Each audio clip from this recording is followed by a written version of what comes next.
Sir John Key, welcome back to China again. Yeah, thanks very much. Yeah, so how many times have you been to China already?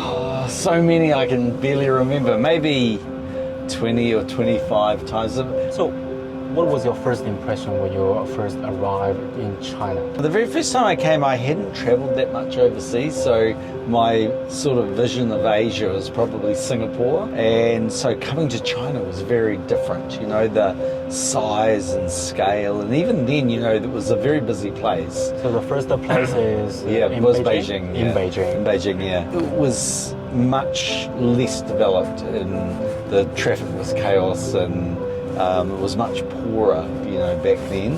So now when I come, it feels like New York or London. And Shanghai, Beijing, they're incredibly sophisticated cities with great infrastructure.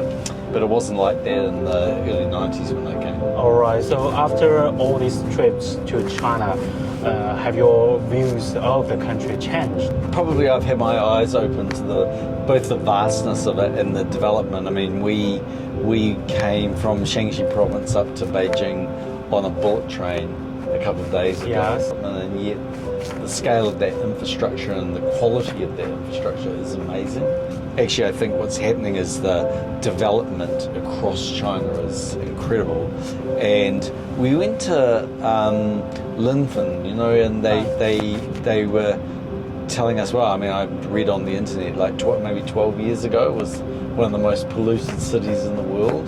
Today, actually, I would move there. It was really nice. Yeah, great economy, very green. Transition. Yeah, it's working. So what the president is doing, I think, in terms of common prosperity and trying to make sure wealth isn't just generated in Beijing, but it's across the whole country, is definitely working.